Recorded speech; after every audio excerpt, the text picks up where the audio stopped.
man that if I was a Mexican dictator under the control of the U.S. banks, the globalist banks, this is exactly the kind of crap I would pull if I was evil.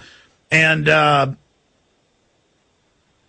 are they just opportunistically using this? This is, I mean, your friends separately just said this. Yeah, I mean, just out of the blue. I mean, it kind of surprised me. You know, but I guess a lot of people feel like that, but it's under the surface, you know. But a lot of people seem to be really brainwashed, too, from the TV and the radio. It's just 24 hours a day, just, you know, just about the drug dealers and the this and that. They don't really give you any real information. Why do you think there are so many deaths in Mexico versus not that many, well, no deaths, but there's only 12 confirmed cases right now, versus deaths here? I don't know. It's hard to say. Maybe just the lack of health, you know, like people's health is really, you know, bad to start out with. So, and you're saying in Mexico City, it's, but see, the news reports are it's wealthy people are dying, you know, and you know, there's a lot of healthy people in Mexico, especially the wealthy. I know there's a lot of poor folks who are on the edge of starvation or starving. Was it 35 million total metro, 28 million in Mexico City? I think that's, yeah, about right. But I mean, the pollution and everything to start out with, and then, you know, just the habits. You know, like, for example, I go to work and everybody shares their food. You know, like, you have to put your food onto a table and everybody grabs it with tortillas, and, you know, you shake everybody's hand and you're just really close to everybody. You go into the subway, you're packed in like sardines into the car, you know, so there's no way to really escape. Yeah, I've only been in Mexico City one time in a layover for like 4 hours, and literally I was outside and there was like black dust that the press reported was human detritus that was dried and blowing, and I literally couldn't breathe. Now, maybe that was a bad day. I mean, how often is it like that in Mexico City? Pretty much every day. I mean, you wake up and I can look out and I can see across the valley, but then within a few hours you can't see maybe only, you know, a few hundred feet. It's, you know, it's that bad. I mean, you can feel it. When I go, you know, back to the States, my lungs clean out, I cough everything up, and then I come back and then, you know, it's hard to breathe again. Biggest city in the world. Biggest city in the world. Absolutely amazing. Anything else you want to add from Mexico City? We appreciate you calling. Any other key pieces of data? It says there's troops everywhere, video of that they're locking down different states to the north to block people fleeing. Is that being reported on Mexican TV? Well, the troops have been here for a long time. I mean, it seems like they've been using them more and more from what I've seen, just, you know, patrolling the streets. And so, yeah. I mean, specifically, what are they saying? Because the press is reporting they're locking down Mexico City. I don't know. I mean, I went to work today and we went to the hospital. I wouldn't say that it's locked down. I mean, there's probably a lot of soldiers around, and I guess if it gets worse, it could, you know, it could go to that. But, okay. Definitely tense. Yeah, we're trying to confirm the reports we've gotten in emails and calls that from Mexico that they're blocking the northern states. What are there, 4 northern states from the central and southern states? Probably. I don't know. Just all I know is, you know, what's going on right here. All right. Well, we're praying for everybody down there, but we've got our own problems. It just started spreading here. And it's in San Antonio, it's in suburbs of Austin, it's in Kansas, it's in Canada, it's in New York. So I hope this thing isn't as deadly. Last question, 68 deaths as of this morning. That's what I saw this morning early. And then it stayed at that number, 68 deaths in just like the last day. Now we've got Mexican doctors in the BBC reporting 200-plus deaths. What are you hearing on that front?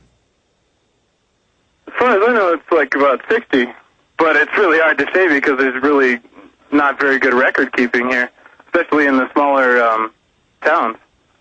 You know, or someone could just die and not even go to the hospital. Okay, thank you. Absolutely. Well, do me a favor. I'll be live tomorrow, 4 to 6 p.m. Central Standard Time. We will go directly to you and anybody else from Mexico City, anybody from San Antonio, anybody. I mean, we just had a caller who can see the lights of the sports stadium at the suburb of the town in San Antonio that they're shutting down the school. I've got the AP on that. So please call me tomorrow. I'll be giving the number out, and we'll be live 4 to 6 p.m., okay? All right. Okay, thanks. Thank you, sir. Thank you so much. Okay, I'm going to blitz through calls now. We have another call from Mexico. Okay, Wiley in Mexico. Go ahead. You're on the air, Wiley. Hi. I think Welcome. a lot of this is overblown about this Mexico stuff. Hi. I think a lot of this about this Mexico stuff is overblown. I don't think it's as bad as what everybody's trying to make it out to be. We hope you're right. Tell us. We're in the Yucatan. Okay, so you're down in the southeasterly area there by the Caribbean. So you're about 800 miles away then. What? Yes, ma'am. Go ahead. Tell us what's happening. No, we just got back from Mexico City. So it's not locking down in this area in any case. And Okay. people seem pretty healthy. The people in Mexico City, they're wearing masks, but everybody you talk to seems to be fine. Good. That kind of contradicts the last report from a hospital, but you would see sick people at hospital. Okay, how long ago were you in Mexico City? Yesterday, the day before. Okay, great. Tell us what you saw. Yeah. Basically, there's a lot of, like everybody's saying, there's a lot of soldiers out. There's a lot of soldiers in Mexico anyway. So, maybe if they're all in one area more so than they usually are, which would probably be, in the downtown center. Yeah, I'm her husband. There's soldiers all over Mexico. I mean, if you go down toward the Guatemalan-Mexican border, you'll see Blackwater gringos down there. So, I mean, it just depends on what part you're in. There's soldiers all over. Sure, I know it's really tough down there by the Guatemalan border. I was just down there.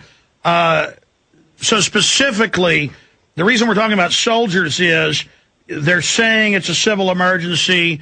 They're declaring emergency powers.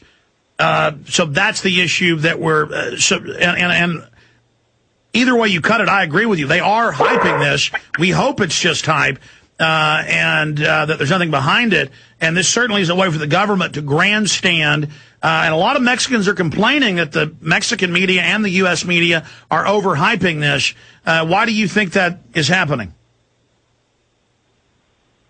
I don't know why it's happening, but I agree with everyone else in that respect then, because it is being overhyped. We're not seeing anybody or meeting anybody, and we have other family there that's sick. It's just everybody's wearing stuff for precautions.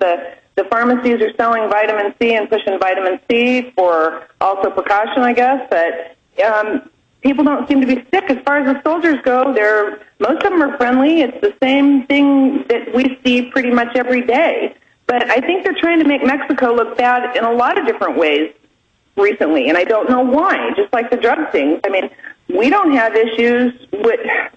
We're never getting hijacked or carjacked or shot at. We've never seen anything like that here. Okay. Anything else you'd like to add as Americans living in Mexico? It's safe. Come on down. Okay, thank you so much. I envy you down there by the Caribbean. Good scuba diving. Okay, let's go to Kevin in Canada. Thanks for holding, Kevin. You're on the air. Hello there, Alex. Hi. Yeah, here in North Bay, we got a bunch of Mexican exchange students, and they were when I would come back from the college, they'd always be on the transit bus, and I got to know a couple of them. So I went and asked them, and I went and talked with a couple of them earlier today, and I know where they hang out here in North Bay, and they're telling me that they were getting ready to go back to Mexico next month after their school year is done here. But a couple of them were telling me that their parents have been telling them to stay in Canada a little bit longer. I don't know why, but that's what they were telling me. I speak Spanish, by the way.